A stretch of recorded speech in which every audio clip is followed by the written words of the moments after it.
This is a fucking big room. It's awesome to see you guys. Thank you. Are a lot of you guys from Lisbon? How many people are from out of town? How many people are from Lisbon who are here right now? Like, wow, okay, almost everybody. Can I just tell you, I've been here for the last 4 days. This is one of the most beautiful cities I've ever seen in my life. And I'm not just saying that. It's really true. It's really true. I sound like a politician, like, no, it's really true what I say. Just believe me. It's true. It's great. I'm really glad to be here to talk to you about this thing that I've been working on. And I'll tell you a story about how it started. Well, I'll start the story when I was 6 years old. That's when I started working as an actor in television and movies. That's me. And I always loved it. I really, really loved doing it. I was all grateful to get to do it, and I kept doing it throughout my childhood and adolescence. And then when I was 19, I quit acting because I wanted to go to college, which I did for about 20 minutes. And then when I wanted to get back into acting, I couldn't get a job. No one would give me a part. And it was really painful because I wanted to be creative, but I couldn't be. And at that point, I realized that I had to take responsibility for my own creative outlet. I couldn't just wait around for someone to give me a part. I had to be able to make things, express myself of my own volition. And I came up with this little turn of phrase to encapsulate this idea, and I'd sort of say it to myself sometimes for motivation. And that phrase was, hit record. Because I always had a thing for the record button, the red circle that you see on video cameras. And it became this sort of symbol to me. Push that button to hit record meant to make something, to do it, to get started. And I did. I started making short films and writing stories and making songs. And then when I wanted to start sharing some of this stuff with the world, my brother helped me set up this tiny little website, and we called it HITRECORD.org. Now, this is where it gets interesting. At that point, it was just this tiny little message board. But what we noticed was, even at that small scale, there were some people who wanted to just check out the stuff I had made. And then there were some people who wanted to just post about the stuff that they had made. But there were some people who wanted to make things together, both with me as well as with each other. And my brother and I thought, that's cool. That's like something that couldn't have been possible any other time in history before the internet. And this is what I want to talk about today, is communities coming together online to be creative together. And I don't just mean people sharing things online that they've made on their own. I mean people making things together that they couldn't have made without each other. So that was 9 years ago that my brother and I put up that little message board. And since then, the HITRECORD community has grown quite a lot, and we've done some cool things, if I do say so myself. We've published books, we've put out records, we've screened our short films at film festivals, we've put on live events at big venues all over the place. We made a television show that won an Emmy. An Emmy is important in the United States. And thank you.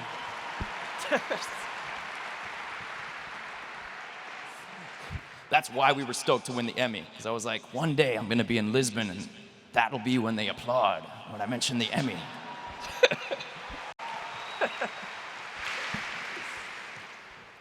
And we did all these projects, and the thing I'm actually even more proud of than the Emmy is when those projects made money, we paid the contributing artists who worked on those projects, and that's also really important.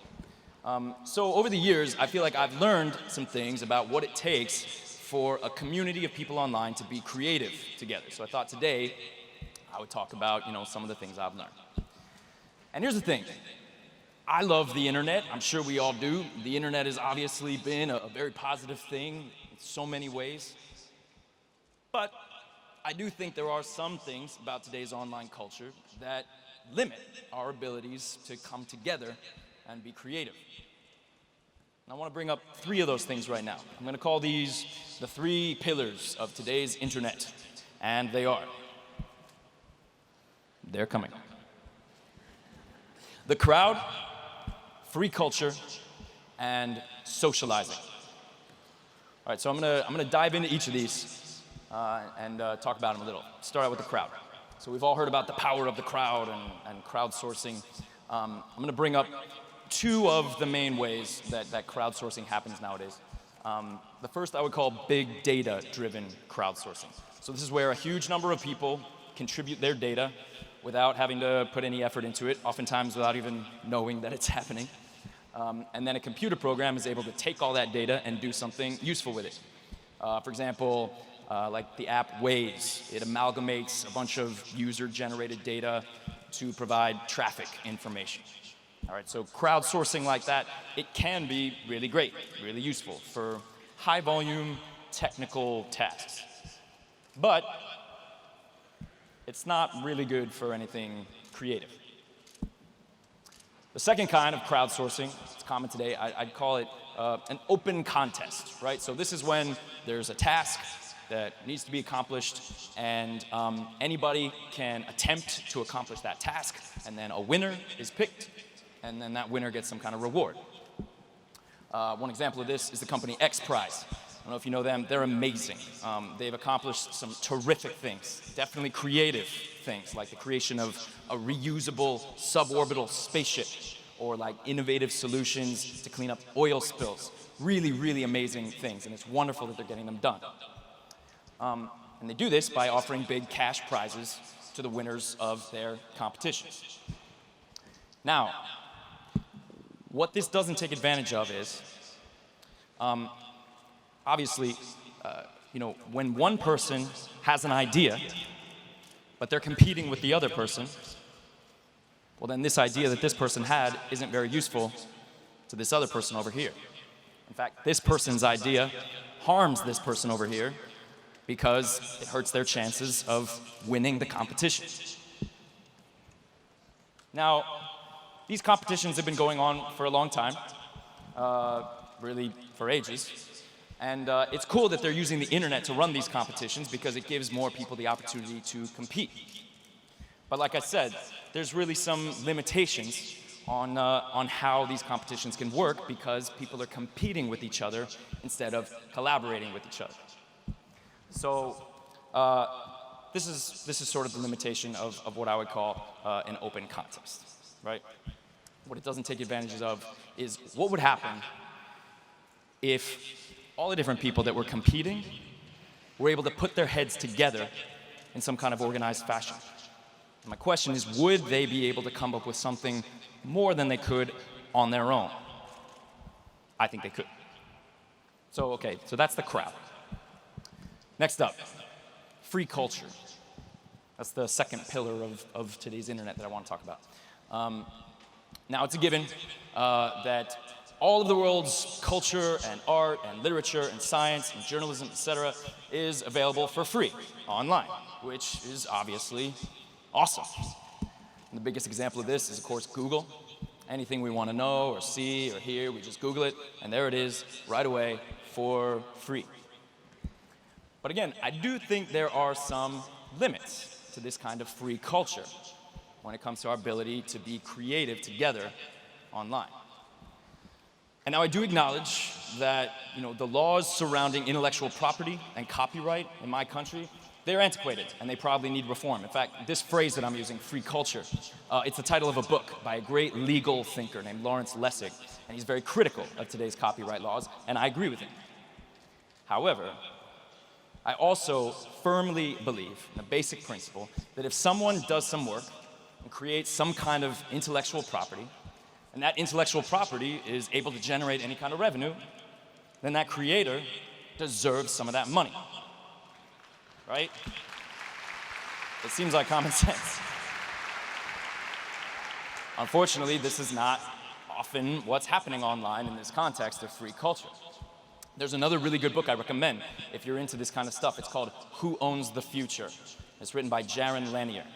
What Mr. Lanier says is, all that stuff that Google is serving you up for free, it's not really free.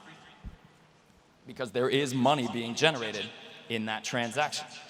Because while the Google is serving you up the content, it's also serving you up advertisements. But none of that ad money goes to the creator of the content that's being served. All that money goes to Google. Now, This business model has already pretty much decimated the music industry. Granted, the music industry sort of had it coming in a lot of ways, but bottom line is it's a lot harder to make money, earn an honest living as a musician than it ever used to be. The same thing's happening in the field of journalism, especially more long-form, investigative journalism. As local and regional news organizations all over the world are having a harder and harder time staying in business, then highly skilled professional journalists, they're finding themselves out of a job. Mr. Lanier predicts that this damage won't just be limited to the music industry and the journalism industry. As more and more industries become more and more dependent on digital information, as they inevitably will, well, then those industries are going to be just as damaged by this notion that intellectual property is supposed to be free. Because if you spend your time and effort making something, but the only ones getting paid for your time and effort are a few giant tech companies, that's going to disincentivize your creativity. So, that's what we call free culture. Next up, last of these three pillars of today's internet. I'm going to call it socializing. And again, just like the other two, there are some huge upsides to what goes on via social networks or social media. People are able to connect with each other from all over the world and share their lives and their perspectives, and it can be really beautiful. Prime examples of this are, of course, Facebook, Twitter, others like them. But as legitimate as the upsides are, I also think this kind of socializing online is limited in its ability to facilitate substantial and productive creativity. Because these platforms, they're not built for that. They're built for socializing. They're not conducive to elaborate or complex or nuanced processes or interactions. Like when you check your feed on Facebook, you never spend much time focusing on any one thing. You're just scrolling from the next thing to the next thing to the next thing. And by the way, that's how these companies make money. The more items you scroll through, the more ads you see. So it's in their interest to keep your attention span short. Facebook's landing page invites you to connect with your friends and the world around you. And again, I really do think that people connecting is a great thing. My question is, are there ways to take a step further, past just connecting and towards creating together? And of course, I think so. So, now I've talked about three of these pillars of today's internet. They're obviously not the only three, but they're three prominent things. And I'm just going to re-emphasize, I really do think all three of these things are truly positive in their own right. But, given their limitations that we were just talking about collaborative creativity, I want to propose three alternatives to these pillars. And I'm not just making these up. These are sort of three principles that we've arrived at organically over the years of building and running HITRECORD. Okay, so first, instead of thinking about the crowd, what if we think about community? Second, instead of thinking about free culture, what if we think about fair compensation? And third, instead of socializing, what if we think about collaborating? So I'm going to talk about each of these a little bit and then talk about how we apply them on HITRECORD. All right, so first we have community as opposed to the crowd. To me, the biggest difference between a community and a crowd is that a community is made up of unique individuals. And so the strength of that community is less about the quantity of the people and more about the quality of their contributions and interactions. Like, I love how many people there are here, but all of you are unique people. And that's actually what's important. Each of you as individuals. Now on HITRECORD, sometimes we get called a crowdsourced production company, and I prefer to be called a community-sourced production company. I know that's me being sort of nitpicky, but the thing is, I just feel sort of rude calling our community a crowd. It feels like I'd be failing to acknowledge all the unique individuals and their unique contributions that make our company what it is. And we can go back to the two different kinds of crowdsourcing that I was talking about earlier, and you'll see HITRECORD doesn't really fit into either of these. There's the big data-driven kind of crowdsourcing, but at least for now, there aren't any really number-crunching algorithms that can match human creative expression. Counting the number of likes can't replace a talented curator with good taste. So again, for now, and yeah.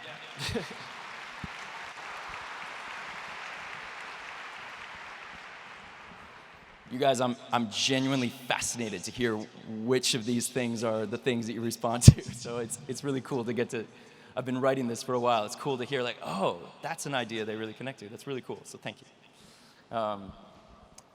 What I was saying is, an AI is not gonna really be able to, find the best stuff. You can't just count the likes. And I'm gonna say for now, right? Because I know there's probably AI fans out there, they're like, it's gonna happen one day. And that's cool. I look forward to, the synthetic humanoid Mozart or whatever. I really do. I look forward to it. But for now,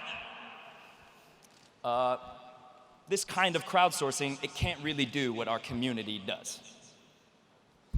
The other type of crowdsourcing that we talked about was the open contest. Now on HITRECORD, we say it all the time. This is not a contest. We really try to emphasize that we're all working together towards a common goal. One of the most important ways we do this is with a methodology that we call remix. All right, so for those of you not familiar with the term, a remix is when you take something that someone else has done and you make it new. For example, say someone posted a simple drawing of a hamburger. Someone might download that drawing and turn it into an animation. That would be a remix. And everything that everyone posts on HITRECORD is up for grabs to be remixed. So someone's personal story might be remixed into a script.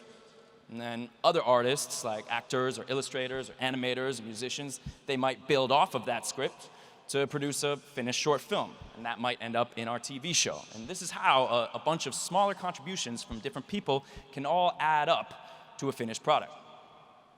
And you can see this process of people remixing each other, it's very different from a contest. In our community, if someone over here has a good idea, then this person over here can build on top of their idea, and maybe in ways that the first person never would have thought of, because everyone's working together. And when we finish something on HITRECORD, like a short film or a song or whatever, it's not just a winning entry from a lone competitor. All of our finished work has been touched by many, many contributors, all remixing each other. We're all on the same team. We're part of one community. And that facilitates the kind of creativity that I've been talking about. And that kind of creativity, it would have been impossible before the era of the internet. So, yeah, thank you. That's community. And the HITRECORD community is going to be stoked that you just applauded for them. So thank you. So the next alternative to these three pillars of the internet, I'm calling fair compensation, and that's in contrast to free culture. So like I said earlier, and it bears repeating, if someone does some work, and that work generates some money, then that person deserves some of the money, right?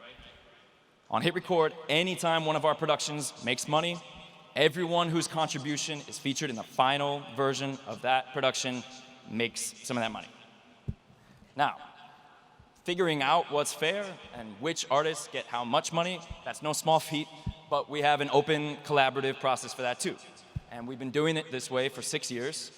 We still haven't been sued, and we've paid more than $2 million to contributors in our community from all around the world. Hey.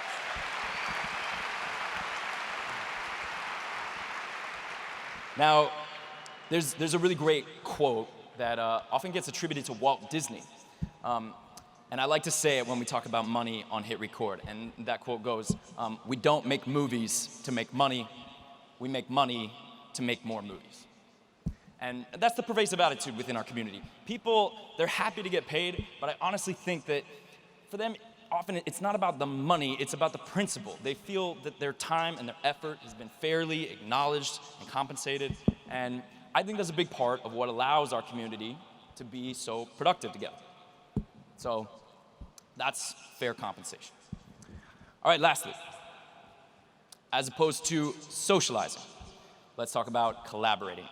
So what I mean by this is people connecting online, not just to socialize through bite-sized interactions, but to work together towards a common goal, to be productive, to be creative. On HITRECORD, this is what we're all about, collaborations, people making things together. On our landing page, we say we're a new kind of online community working together as a production company. So one of the biggest ways that we achieve this is through the user experience, our web app, and our mobile app. When you come to HITRECORD, you'll find that there are some things in common with most social media platforms, but you'll also find there's a lot of differences. And I'll give you a few examples. Anyone can issue what we call a creative challenge. So that could be a writing challenge or a photography challenge. And then writers and photographers can find those challenges and contribute to them. Then you can organize a series of challenges into what we call a project. And you can set deadlines, you can send out updates, and as you get contributions to the challenges that you're happy with, you can cross out the challenges that are done. You can see how close you are to your project being complete. And then we in the creative department at the HITRECORD office, we maintain what we call our project development slate. So this is a front-facing list on the site of outstanding projects that we've decided to focus on as a production company. We categorize these projects into 3 columns. There's an earlier stage of development, then a more advanced stage of development, and then once a project has gotten to the point where we can, secure some kind of distribution or whatever other kind of monetization, that's when we put the project into the funded column. Now, of course, that's the technology, but the technology alone, that won't get people to collaborate all by itself. Equally important is how we as a company use our technology. This whole model, it doesn't really work unless there's leadership. So the director of HITRECORD is me. I'm the one with the final say on how our productions turn out, but I don't make these decisions alone, far from it. There's of course, our intrepid staff. And then we also tap quite a few individual members of the community who've proven themselves, in their talent and their dedication. And between all of this, we're able to provide the guidance necessary to have our entire community working together as a cohesive whole. Now, do people make friends within our community? Yes. And do they care about each other? Yes, a lot. But it's not just because they've seen photos of each other's lunch orders from that day. It's because they're engaged in an intimate and creative process together. And the fact that they also consider each other friends, that just helps them collaborate all the better. So, community, fair compensation, collaboration. These are 3 principles that have become central to how we make things together on HITRECORD. Things that no isolated individual could have made on their own. And that's the kind of creativity that I think the internet has the potential to facilitate. But when I say creativity, I don't only mean art. Of course, that's my area of expertise. That's what we do on HITRECORD. But I'm really curious to see, and I'm sure there's some of you out there who are already doing this or are going to. I'm curious to see how these same kinds of principles might be applied to other fields, other industries. Like perhaps in the field of journalism. There's so many people out there who blog about the news independently. Sometimes it feels like a crowd shouting in an echo chamber. But what if they could form productive communities that collaborated on larger feats of substantial and investigative journalism? Then a lot of experts agree that our methods of education are in dire need of reinvention. So what if rather than competing against your classmates because you're all graded on a curve, students worked on collaborative projects where they all pulled together as a team? And what if your team was not bound by the walls of your classroom? Thank you. That would have been awesome. especially if you could like collaborate with other people all over the world, not just the people in your classroom. It'd be great, and it would be what the future's gonna be like. Then we could talk about government. That's an area that's certainly been on my mind a lot these past couple days. And yeah, we did our best. Sorry. Now, obviously, the internet could and should be involved in modernizing the people's ability to be truly represented by our democracies. In fact, just a minute ago, the former Prime Minister of Greece was talking about the same idea, and I was back there like, former Prime Minister of Greece is talking about the same idea. Because what if we used like a similar process to how HITRECORD makes art, and you use something kind of like that to make policy collaboratively, and where everyone could be involved and contribute. However, I don't think that's gonna work unless our online culture grows up a bit. So that's something to think about.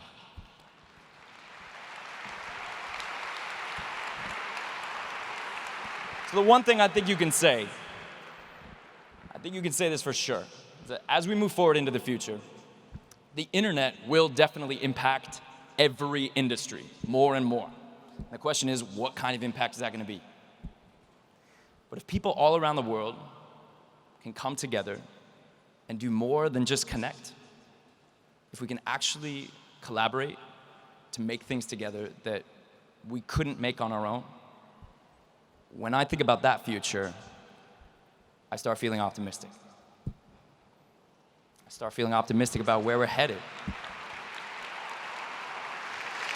And it's not just because of the capabilities of technology, it's because of the capabilities that technology can give us as human beings.